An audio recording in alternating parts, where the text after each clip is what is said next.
दिल्ली की सर्दी के बारे में पूरा इंडिया जानता है। कड़कती ठंड में दिल्ली बहुत ही खूबसूरत लगती है, पर इसी ठंड में हमें देखने को मिलता है खूब सारा कोहरा, घना कोहरा जो एक चादर की तरह पूरी दिल्ली को ढक देता है। पर क्या हो अगर ये कोहरा अपने साथ कुछ ऐसा लेकर आए जो आपकी जिंदगी ही बदल दे। आज की कहानी है याविन और उसके दोस्तों की। याविन और उसके दोस्त दिल्ली के बढ़ते पोल्यूशन से परेशान हो गए थे और कुछ समय के लिए दिल्ली से बाहर जाना चाहते थे। उन सभी ने मिलकर हिमाचल जाने का प्लान बनाया। 3 दिन बाद ही उन्होंने कैब हायर की और सुबह 4 बजे अपनी ट्रिप के लिए निकल गए। याविन और उसके दोस्तों को लेने आया ड्राइवर बहुत ही हंसमुख और खुश मिजाज था। कुछ ही समय में उस ड्राइवर की दोस्ती सभी से हो गई थी। उन लोगों को घर से निकले हुए करीब 4 घंटे हो चुके थे। सुबह के 8 बज रहे थे। आसमान में अब भी अंधेरा छाया हुआ था। तभी गाड़ी में बैठे सभी लोगों को सामने रोड पर एक घने कोहरे की चादर दिखी। वो कोहरा इतना गहरा था कि उसके आगे रोड दिखाई ही नहीं दे रही थी। याविन ने नोटिस किया कि उनका ड्राइवर जो पहले बहुत मुस्कुरा रहा था, अब अचानक से बहुत सीरियस हो गया है। उसके चेहरे का मानो रंग ही उड़ गया है। याविन को लगा कि शायद ड्राइवर कोहरे में गाड़ी चलाने से घबरा रहा था। याविन ने ड्राइवर के कंधे पर हाथ रखा और उससे कहा, भैया टेंशन मत लो, धीमी स्पीड पर गाड़ी कोहरे से निकाल लेना। तभी उस ड्राइवर ने याविन को देखा और सहमी हुई आवाज में कहा, मेरी आपसे विनती है, कोहरे से निकलते वक्त प्लीज गाड़ी की खिड़की बंद ही रखना, भूल कर भी मत खोलना। ड्राइवर इतना डरा हुआ था कि याविन और उसके दोस्तों की हंसी छूट गई। इस पर उस ड्राइवर ने बताया कि वो जिस इलाके में है वहां कभी कोहरा नहीं आता और जब कभी ऐसा कोहरा आता है तो वो अपने साथ एक छलावा, एक झूठ, एक माया लेकर आता है। याविन और उसके दोस्तों को ड्राइवर की बात पर विश्वास नहीं हुआ। उन्होंने उसकी बात को अंधविश्वास बोलकर नकार दिया और देखते ही देखते उनकी गाड़ी कोहरे के अंदर चली गई। कोहरे की चादर उनकी उम्मीद से काफी बड़ी थी।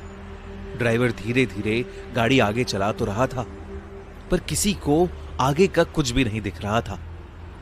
अचानक ही गाड़ी में बैठी रिया को अजीब सी बेचैनी होने लगी। उसे बिल्कुल सांस ही नहीं आ रही थी। वो ड्राइवर की बात को भूल गई और उसने गाड़ी का शीशा खोल दिया और अपनी गर्दन गाड़ी के शीशे से थोड़ी बाहर निकाल ली। खिड़की खोलते ही रिया को वापस सांस आई, लेकिन वो कोहरा अब गाड़ी के अंदर आ चुका था। कुछ ही सेकंड्स बाद जैसे ही रिया ने गाड़ी के अंदर देखा तो उसके होश ही उड़ गए। गाड़ी रोड पर चल रही थी, पर उस गाड़ी के अंदर रिया के अलावा और कोई नहीं था। रिया की सांस वही अटक गई। याविन, रवि और ड्राइवर तीनों ही गाड़ी से गायब थे। गाड़ी अपने आप आगे चल रही थी। रिया ने गाड़ी से कूदने के लिए गाड़ी का दरवाजा खोलने की कोशिश की, पर गाड़ी लॉक थी और जोर लगाने पर भी उसका लॉक नहीं खुल रहा था। वो जोर जोर से गाड़ी के अंदर चिल्लाने लगी। तभी कुछ ही देर में धीरे धीरे वो गाड़ी खुद ही रुक गई और दरवाजे का लॉक अपने आप खुल गया। रिया ने बिना कुछ सोचे समझे गाड़ी का लॉक खोला और गाड़ी से बाहर भागने लगी, पर उसे अपने आसपास घने कोहरे के अलावा और कुछ भी नहीं दिख रहा था। रिया चिल्ला चिल्ला कर मदद मांगने लगी। उसका दिल अब उसके शरीर से बाहर आ रहा था कि तभी उस कोहरे में कुछ दूर पर उसे एक काली परछाई दिखी जो एक बहुत ही बड़े आदमी जैसी लग रही थी। रिया मदद के लिए उस आदमी की तरफ भागने लगी, पर भागते हुए उसने ये देखा कि वो परछाई के करीब पहुंच ही नहीं पा रही है। वो परछाई हमेशा उतनी ही दूर होती जितनी पहले थी। इससे पहले रिया कुछ भी समझ पाती, उसे महसूस हुआ कि जैसे उसके पीछे कोई खड़ा हुआ है। रिया अब इतनी डर चुकी थी कि उसके अंदर पीछे मुड़ने की भी हिम्मत नहीं थी, पर हिम्मत करके जब रिया ने पीछे देखा, उसकी रूह कांप गई। रिया के पीछे एक 12 फीट लंबा काला साया था। लंबे काले साये को देखकर रिया बुरी तरह कांपने लगी। तभी अचानक रिया को पीछे से एक बहुत जोर का धक्का लगा और वो नीचे गिर पड़ी। याविन, रवि, वो ड्राइवर और रिया अब भी गाड़ी में थे। रिया ने जैसी वो खिड़की खोली थी, वो बेहोश हो गई थी। उस ड्राइवर ने उसके बेहोश होते ही रवि को जल्दी से वो खिड़की बंद करने को कहा।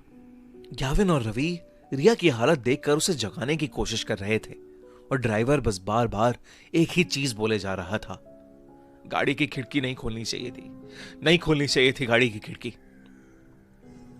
याविन को अब ड्राइवर पर गुस्सा आने लगा था। उसे लग रहा था कि वो ड्राइवर एक मेडिकल इमरजेंसी पर वहम की पट्टी चढ़ा रहा है। याविन बस वहां से निकलकर रिया को हॉस्पिटल ले जाना चाहता था। याविन ने ड्राइवर को गाड़ी तेज चलाने के लिए कहा। ड्राइवर ने याविन की बात मानी और गाड़ी के एक्सीलरेटर पर अपना पैर दबा दिया। लेकिन कुछ ही सेकंड्स में अचानक से गाड़ी के सामने एक लड़की आ गई और इतनी तेज स्पीड होने की वजह से गाड़ी उस लड़की से टकरा गई। उस लड़की के टकराने के बाद ड्राइवर ने गाड़ी वहीं रोक दी। अब याविन और रवि की सांसें वहीं अटक गई थीं। याविन तुरंत गाड़ी से उतरकर उस लड़की को देखने गया। उसने देखा कि एक लड़की खून से लथपथ रोड पर उल्टी पड़ी हुई थी। याविन ने जैसे ही उसकी शक्ल देखने के लिए उसे पलटा, उसका दिल दहल गया।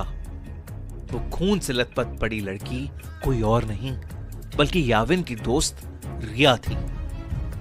याविन को कुछ समझ नहीं आ रहा था क्योंकि रिया तो उसके साथ गाड़ी में थी। याविन दोबारा गाड़ी की ओर गया और उसने देखा कि पूरी गाड़ी बिल्कुल खाली थी। गाड़ी के अंदर और कोई भी नहीं बैठा था। याविन को कुछ समझ नहीं आ रहा था। वो बहुत ज्यादा डर चुका था। याविन ने रिया की बॉडी को उठाकर गाड़ी में रखा और खुद ड्राइवर सीट पर बैठकर गाड़ी को चलाने लगा। याविन उस घने कोहरे में बस तेजी से गाड़ी चला रहा था।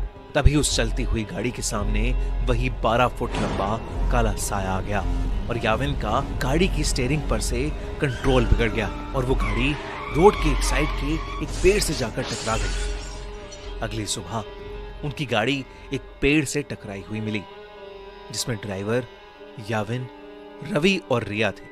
वो चारों उस कोहरे की रात जिंदा तो बच गए, लेकिन यावी के सर पर चोट आने की वजह से उसका मानसिक संतुलन बिगड़ गया और रिया को इतना गहरा सदमा लगा कि अब उसे हर जगह सिर्फ वही काला साया दिखता है। अगली बार कोहरे में जाओ तो अपनी गाड़ी की खिड़की कभी मत खोलना। अगर आपको हमारी ये कहानी अच्छी लगी तो हमारे चैनल खूनी मंडे को सब्सक्राइब करना मत भूलना।